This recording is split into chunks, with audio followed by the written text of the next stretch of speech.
दुर्लभ बीमारियों की दुनिया में तरक्की की रफ्तार अक्सर बहुत बहुत धीमी होती है। सालों तक खामोशी रहती है और फिर अचानक एक खबर आती है जो एक उम्मीद सी जगा देती है। लेकिन विज्ञान की दुनिया में प्रगति जो है वो शोर शराबे या चमत्कारों के साथ नहीं आती। वो आंकड़ों, क्लिनिकल ट्रायल्स और सख्त नियमों के रास्ते से आती है। आज हम एक ऐसी ही खामोश लेकिन बहुत महत्वपूर्ण प्रगति पर बात करने वाली हैं। और ये समझना बहुत जरूरी है कि ऐसी खबरों को कैसे देखा जाए, क्योंकि एक तरफ तो ये बहुत बड़ी उम्मीद लेकर आती हैं, लेकिन दूसरी तरफ अगर हकीकत साफ ना हो तो ये झूठी उम्मीदों और निराशा का कारण भी बन सकती हैं। बिल्कुल। आज की हमारी चर्चा का केंद्र है FSHD यानी फेशियोस्कैपुलोह्यूमरल मस्कुलर डिस्ट्रोफी और स्कॉलर रॉक नाम की एक कंपनी से आई एक नई खबर। हम जिस पर आज गहराई से बात करने वाले हैं वो स्कॉलर रॉक और FSHD केयर का भविष्य शीर्षक वाले एक लेख पर आधारित है। हमारा मकसद है इस खबर के पर्दे खोलना और ये समझना कि इसका असल मतलब क्या है, खासकर भारत में उन लोगों के लिए जो इस सफर का हिस्सा हैं। तो चलिए शुरू से शुरू करते हैं।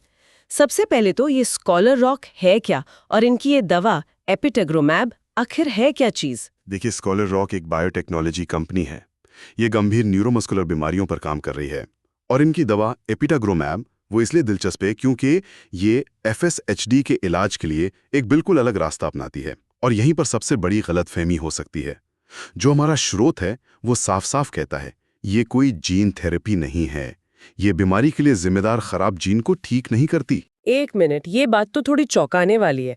अगर ये बीमारी की जड़ मतलब जीन को ही ठीक नहीं कर रही तो फिर इसका फायदा क्या है? ये काम कैसे करती है? बहुत अच्छा सवाल है और इसका जवाब ही इस दवा के पीछे का विज्ञान है।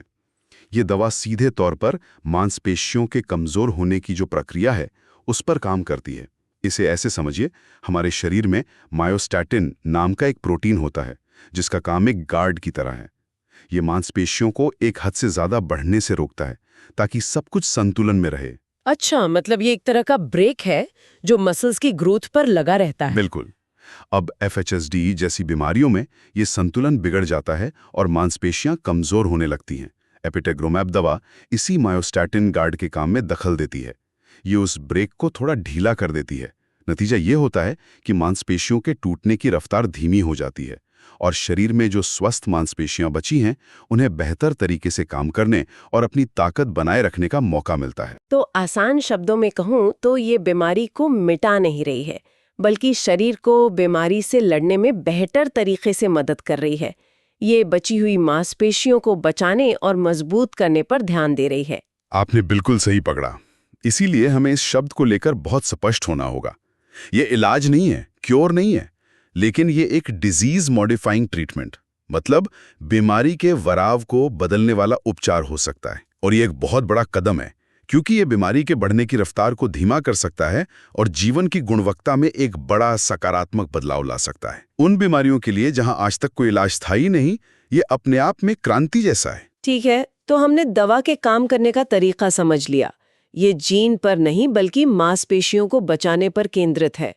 यही बात उस खबर को और दिलचस्प बना देती है जिसके लिए हम आज बात कर रहे हैं।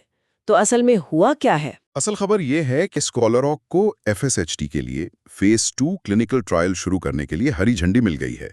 स्रोत के मुताबिक ये ट्रायल 2026 के मध्य में शुरू होने की उम्मीद है और शुरुआत में इसके केंद्र संयुक्त राज्य अमेरिका और यूरोप में होंगे। फेज 2 ये सुनने में तो काफी आगे का पड़ाव लगता है, जैसे मंजिल करीब हो। लेकिन क्या वाकई ऐसा है? इस ट्रायल में वो क्या जांचेंगे?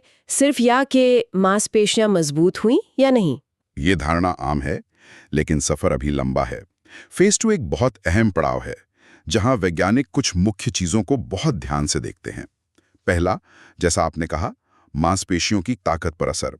दूसरा, थकान के स्तर में कोई कमी आई या नहीं, क्योंकि FSHD में थकान एक बहुत बड़ा और परेशान करने वाला लक्षण है। और तीसरा, रोजमर्रा के काम करने की क्षमता, जिसे फंक्शनल एबिलिटी कहते हैं।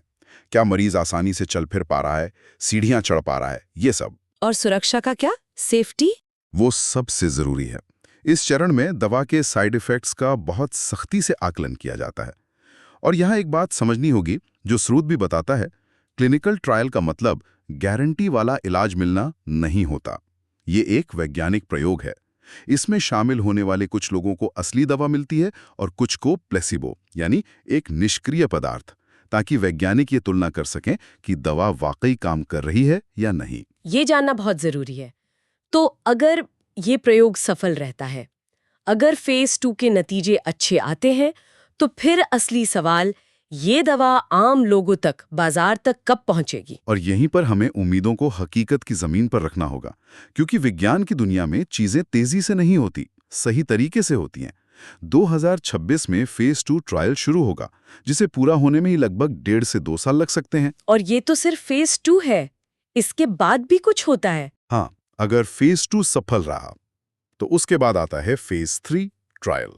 ये और भी बड़ा और भी लंबा होता है, जिसमें सैकड़ों मरीज शामिल होते हैं ताकि दवा के असर को बड़े पैमाने पर परखा जा सके। फेज 3 के सफल होने के बाद कंपनी सारा डेटा इकट्ठा करके नियामक संस्थाओं जैसे अमेरिका में FDA या यूरोप में EMA के पास मंजूरी के लिए भेजती है। उस मंजूरी की प्रक्रिया में भी 1 से 1.5 साल आराम से लग जाता है। तो अगर हम ये सब जोड़ें, 2 साल फेज 2 के, फिर शायद 2-3 साल फेज 3 के, और फिर 1-1.5 साल मंजूरी का, तो आप सही दिशा में सोच रही हैं। सबसे अच्छी स्थिति में भी अगर हर चरण बिना किसी रुकावट के सफल होता है, तब भी इस दवा को बाजार में आने में 5 से 7 साल लग सकते हैं। 5 से 7 साल, ये सुनना ही अपने आप में बहुत मुश्किल है, खासकर उस इंसान के लिए जो हर दिन इस बीमारी से लड़ रहा है। ये तो एक पूरी पीढ़ी जितना लंबा इंतजार लग सकता है। इससे ये सवाल और भी ज़रूरी हो जाता है कि ये जो भी हो रहा है, ये तो अमेरिका और यूरोप में हो रहा है। यहाँ भारत में जो लोग इस उम्मीद से सुन रहे हैं, उनके लिए ज़मीनी हकीकत क्या है? ये सबसे अहम सवाल है और यहाँ हमें बिल्कुल स्पष्ट रहना होगा।